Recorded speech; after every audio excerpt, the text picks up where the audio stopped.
Comme la plupart des matins, cet homme s'adonne à un rituel très touchant.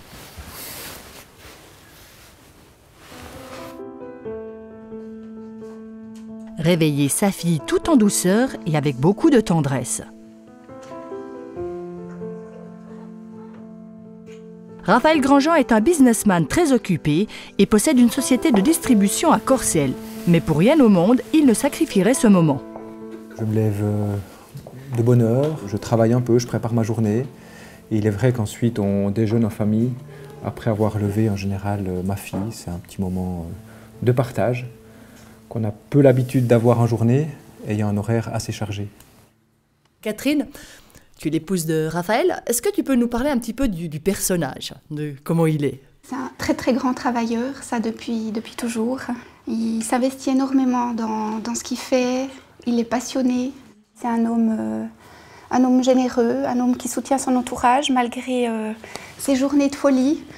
Il a toujours un petit téléphone, un petit mot pour soutenir son entourage quand il y a des petites choses qui peuvent lui paraître bien infimes par rapport à son emploi du temps. Donc c'est vrai qu'il n'oublie jamais sa famille. Donc il travaille énormément. C'est facile à gérer ça par rapport à la vie de famille et puis à la présence? Il a fallu apprendre. Mais je pense qu'être une épouse qui, quand l'homme vient tard ou en retard, qui l'agresse, qui se plaint, je ne pense pas que ce soit la bonne solution. Il faut aussi finalement faire sa vie, son équilibre, pour avoir peut-être moins d'attentes et que ça fonctionne bien, que personne ne soit frustré, si on veut. Ouais. Ça fait maintenant 10 ans que nous sommes mariés et puis c'est vrai qu'au fil des années, il y a forcément des adaptations qui doivent s'effectuer. Maintenant, évidemment, je suis conscient des attentes et je fais en sorte effectivement d'être présent ou en tout cas d'avoir des petits moments de présence durant la semaine, en privilégiant peut-être la qualité, vraisemblablement, à la quantité. C'est un papa comment? C'est un papa très gentil. Et comme tous les papas, je pense, il dit souvent tout le temps oui. Mais par contre, quand je fais des bêtises, il gronde comme tous les papas. Et il est très intelligent car quand j'ai des problèmes à l'école, il trouve toujours des solutions. Papa, il saute au trampoline? Oui. Vas-y, explique-moi ça. Et il me fait sauter le plus haut possible. Et ça, c'est le moment que tu préfères? Oui, parce que je vole dans l'air. Parce qu'il fait une bombe qui me fait sauter hyper haut et je suis comme un oiseau. Et ta maman alors? Et ma maman, elle est autant belle que mon papa. Et je l'aime plus que tout. Et je sais qu'elle sera toujours là pour moi.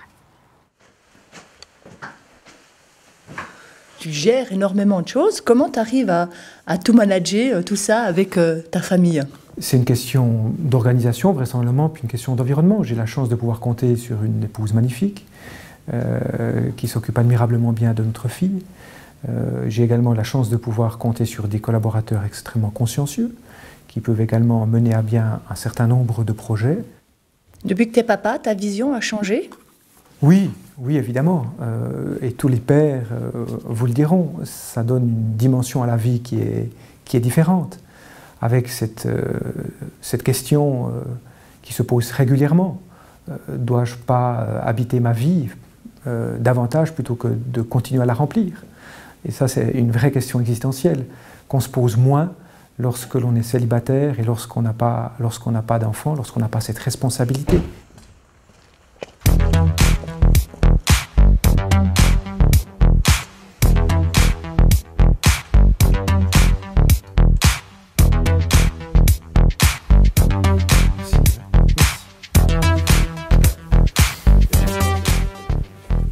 Alors ici, on est dans ton entreprise à Corcelles, RG Group. Est-ce que tu peux nous expliquer un petit peu ce que c'est? RG Group, c'est une partie de ma vie. RG Group, c'est une société de distribution, dans un premier temps, en 1998, que j'ai créée à l'issue de mes études à maturité technique à l'école d'ingénieur. Et c'est une première société qui a vu le jour parce qu'effectivement, très tôt, j'ai été inspiré par le marché, par la distribution, avant même de créer mes propres produits. Et très tôt, encore une fois, j'ai eu la conviction qu'avant de proposer ses propres produits, avant de proposer sa propre innovation auprès du grand public, mais il était indispensable d'avoir le marché, d'avoir ses clients, d'avoir ses distributeurs. Et c'est la raison pour laquelle j'ai créé d'abord une société de distribution et ensuite d'autres sociétés afin d'être davantage en amont dans la chaîne de distribution, une société de production, une société d'édition, et puis ensuite une société d'ingénierie qui développe des concepts avec des partenariats dans la région. T'avais quel âge quand tu as décidé de monter ta boîte? Alors c'était très tôt, c'était déjà à l'âge de 16 ans, j'ai créé une première petite entreprise qui figurait dans la déclaration d'impôt de mon papa. Et c'est vrai que depuis, je pouvais difficilement envisager ma vie autrement qu'une vie qui consiste à créer des entreprises, à développer des projets. C'est quoi ton produit? Alors on a deux types de produits. On a les produits où on participe au développement, à la production pour des marques. Et on a également nos propres produits. Alors on a développé il y a quelques années maintenant des hélicoptères radiocommandés avec cette logique qui consiste à essayer, tenter de résoudre des problèmes de société par l'innovation. Et en ce sens, on a effectivement une certaine fierté d'avoir permis à des enfants présents régulièrement sur des jeux vidéo d'en sortir pour aller vers le monde un peu plus réel et de confronter leur dextérité afin de pouvoir faire voler l'appareil. Et ça, c'est un développement typiquement qu'on a fait avec une école d'ingénieurs de la région. Donc c'est un produit qu'on a développé, qu'on a ensuite produit et ensuite qu'on a distribué en Europe avec plusieurs centaines de milliers d'unités vendues en Europe. Ça va bien, ça va bien. Comment elles te viennent, les idées? C'est avant tout un travail d'équipe. C'est une task force, comme on l'appelle, qui penche sur des concepts, qui réfléchit à de nouveaux produits, toujours en lien avec cette notion de produit où on tente de résoudre des problèmes de société. Alors, je vous ai parlé d'un jouet radiocommandé, mais il y en a également d'autres, des bornes de recharge, qui répondent à un réel besoin aujourd'hui pour recharger son véhicule électrique, ou tout simplement cet univers, le monde des Chumbo Halls, qui est un univers pour enfants qui a été ensuite diffusé sur des chaînes de télévision françaises. Je dirais qu'effectivement, c'est essentiellement des produits de divertissement et des produits grand public. Alors l'enfant aussi, c'est vrai, on a une partie de jeux pour jeunes adultes, voire pour enfants, mais c'est une faible partie, je dirais, sur l'ensemble du groupe. Mon travail, c'est avant tout une magnifique aventure humaine. C'est ce qui consiste à, finalement, se lever le matin avec des idées, avec des projets, et se coucher le soir en se disant, tiens, on a mis un peu à profit ce que l'on souhaitait, avec une certaine satisfaction. Si je te compare un petit peu au Bill Gates de Neuchâtel, tu dis quoi? Pas du tout. Parce que je pense qu'on ne peut pas faire des comparaisons comme cela, j'aurais envie de dire à l'emporte-pièce, mais il n'y a rien de personnel. Si, tu peux le dire. Non, absolument pas. Je suis Raphaël, voilà, avec ses forces, ses faiblesses, ses fragilités aussi. Et devenir adulte, pour moi, c'est pouvoir guérir de ses traumatismes. Aussi, on a tous les nôtres, j'ai les miens aussi, et Bill Gates a peut-être les siens, mais je crois qu'on est tous des individus à part entière, et la comparaison, je la vois absolument pas. C'est quand même plutôt flatteur. Tu l'as pas pris comme une critique? Non, mais quelle que soit finalement la personnalité, je crois que nous sommes des êtres à part entière, et puis je crois qu'on a trop d'importance individuellement sur la Terre, sans qu'on y cherche des comparaisons. Donc moi je ne me compare pas à cette personnalité, maintenant voilà, chacun est libre de faire les comparaisons qu'il souhaite.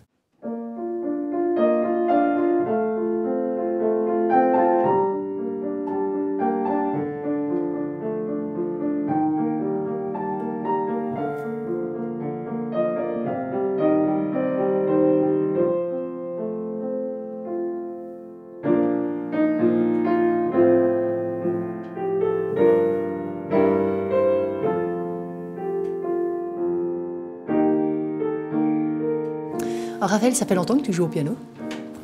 Oui, j'ai commencé très jeune et ensuite j'en ai fait durant 5 ans, 5-6 ans, pour ensuite arrêter et m'y remettre depuis maintenant quelques années seulement. Qu'est-ce que ça t'apporte au fait de jouer du piano? J'ai besoin de son. C'est vrai que j'ai besoin de son pour ma journée, pour agrémenter mon quotidien. Et le fait de pouvoir en jouer, d'être acteur de ce son-là, c'est effectivement un moyen aussi de s'évader, de penser à autre chose, et de se retrouver avec soi-même et de passer un moment effectivement un peu d'intimité. Tu joues tous les jours ? Tous les jours pas, ça dépend beaucoup des périodes. C'est vrai qu'avec le travail, j'ai malheureusement assez peu de disponibilité, mais lorsque j'ai un moment devant moi, il m'arrive effectivement régulièrement de monter, de me mettre au piano pour jouer même 5 minutes parfois.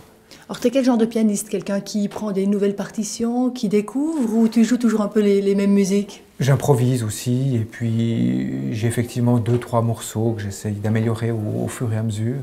Est-ce que tu as d'autres moyens d'évasion, de te ressourcer? Alors, j'ai d'autres moyens, mais j'en aimerais encore davantage. Un des moyens, c'est la lecture.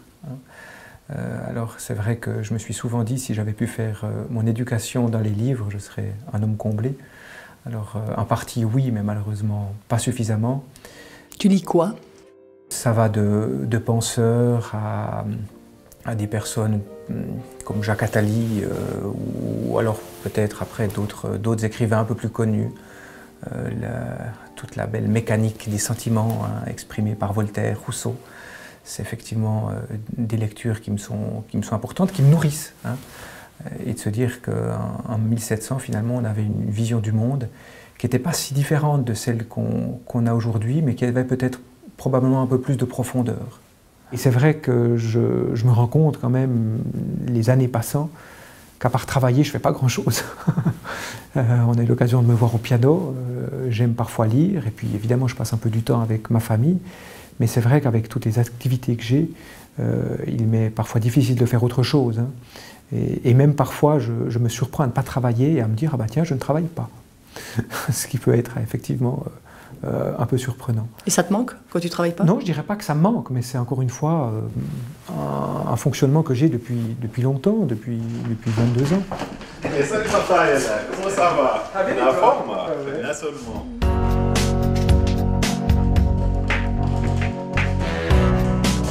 There goes my heart again. All this time I thought we were pretending. Nothing looks the same when your eyes are open. Now you're playing these L'apéro?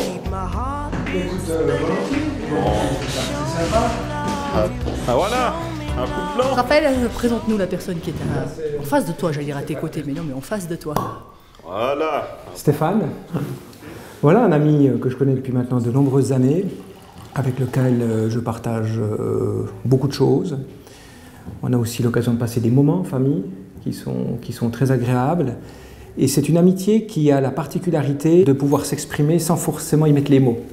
Un regard parfois suffit à échanger une émotion. Donc voilà, c'est un véritable ami. Je crois que Raphaël, c'est une personne sur laquelle on peut compter en tout temps. Il suffit de l'appeler, puis qu'il soit proche ou loin, on a toujours la possibilité d'avoir un contact et de pouvoir s'entretenir tout en étant proche. Et puis c'est une amitié finalement, même si on n'a pas de contact régulier, ou si pendant un certain temps on ne se voit pas, dès l'instant où on se retrouve, on a l'impression qu'on s'est quitté il y a juste 5 minutes. Je crois que c'est quelqu'un de rigoureux, de consciencieux et puis de fédérateur, en ce sens que lorsqu'il a une idée, il va au bout de son idée et puis il arrive à convaincre son entourage ou les personnes d'adhérer à son idée pour qu'elle soit suivie et puis que tout le monde, en quelque sorte, tire à la même corde. Par rapport à son parcours, on peut être qu'admiratif et puis le soutenir dans ses différentes démarches et autres. Mais durant ces nombreuses années, j'ai eu l'occasion de vivre ces différentes réussites, mais c'est toujours quelqu'un qui n'a pas changé. Il n'a pas, comme dans le football, si on prend une expression, il n'a pas chopé la grosse tête ou attrapé le melon. Donc c'est toujours un plaisir de pouvoir le côtoyer et puis de pouvoir discuter, rigoler avec lui. Écoute, ça va plutôt... J'ai besoin d'être seul aussi, et je passe des très bons moments seul, et puis j'ai évidemment besoin aussi des autres, et en particulier des personnes que j'aime. Donc je pense être sur ce point-là assez équilibré.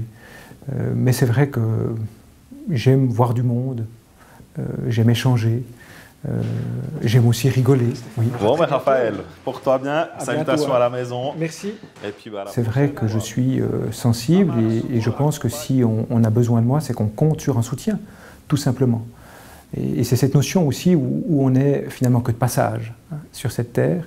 Et si on peut apporter à travers des petits mots, à travers finalement des choses qui sont minimes par rapport à ce que l'on fait au quotidien pour soi, je pense que c'est tout bénéfice pour tout le monde.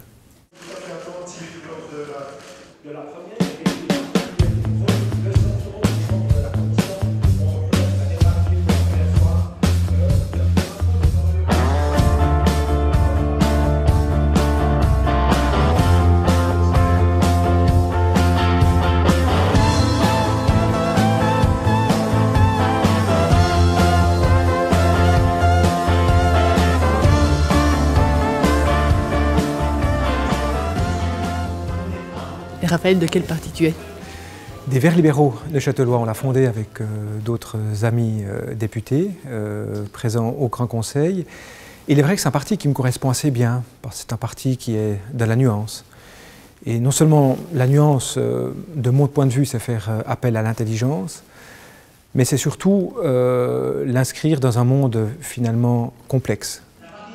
C'est un parti qui répond à beaucoup de mes attentes et de mes préoccupations, qu'il s'agisse d'une économie responsable, mais également d'environnement, de questions environnementales qui sont aujourd'hui indispensables au regard de la situation du monde.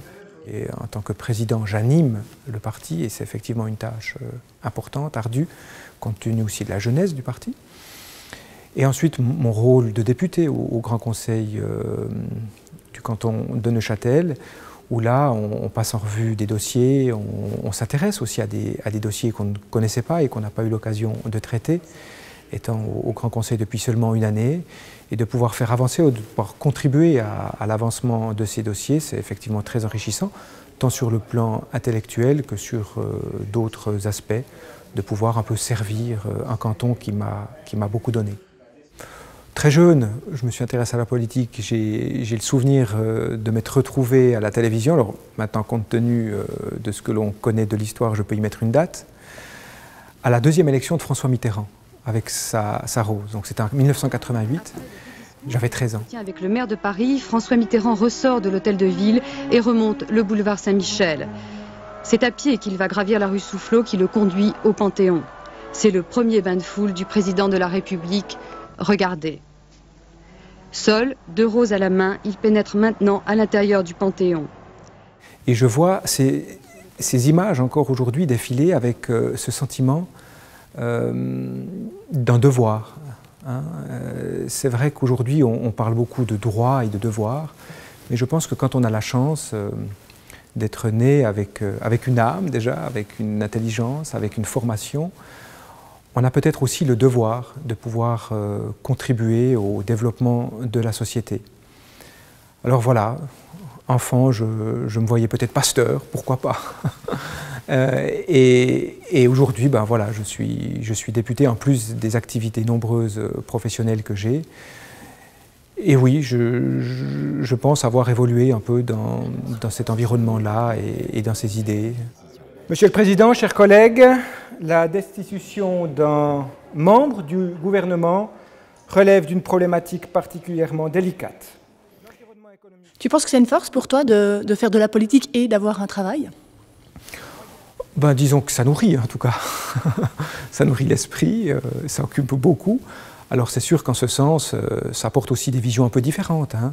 Parfois, lorsqu'on est dans notre entreprise, on est focalisé sur nos produits, sur notre développement, sur nos collaborateurs, sur les marchés, sur les problématiques structurelles, conjoncturelles. Faire de la politique, ça amène peut-être une vision un peu plus large, une vision un peu plus panoramique. Et en ce sens, oui, je pense que ça m'apporte autant d'un point de vue professionnel que d'un point de vue politique. Le gouvernement ne Je ne sais pas quel est mon avenir politique. Ce que je sais, c'est qu'aujourd'hui, je fais des choses avec notre groupe qui me passionnent. Et c'est à la fois cette notion qu'il y a souvent deux sortes d'individus et d'organisations sur la Terre. Hein. Ceux qui veulent manger une plus grande part du gâteau et ceux qui veulent développer, ceux qui veulent créer, ceux qui veulent façonner un gâteau plus grand. Et c'est vrai que si je peux contribuer à façonner, à préparer ce plus grand gâteau, je pense que j'aurais participé à ma manière. Comme pour beaucoup de gens, Raphaël, j'ai rencontré l'homme public avant de découvrir l'homme que tu es en privé. Les mots qui me viennent à l'esprit pour te décrire sont bosseur, innovateur, fédérateur et confiance. Il émane de toi une grande force tranquille. L'assurance et l'aisance que tu montres au quotidien cachent en fait une grande sensibilité. Tic, tac, tic, tac. La semaine prochaine, le temps s'arrête pour Avis de passage. Nicole Bossart est la directrice du Musée international d'horlogerie à La Chaux-de-Fonds. C'est une grande passionnée du monde horloger, mais aussi d'histoire. L'horlogerie m'intéresse, l'horlogerie j'ai appris à la connaître dès mon stage de documentaliste, mais je reste toujours quand même historienne avant tout. Alors est-ce que j'aurais pu travailler dans un autre musée? Oui, je le dis honnêtement, mais mon engouement il est ici parce que je peux presque dire que je l'ai vu depuis le début. Nicole n'est jamais à court d'idées pour mettre en valeur le MIH et ne compte pas le temps qu'elle y passe. Avis de passage, mercredi prochain, quand c'est l'heure, c'est l'heure.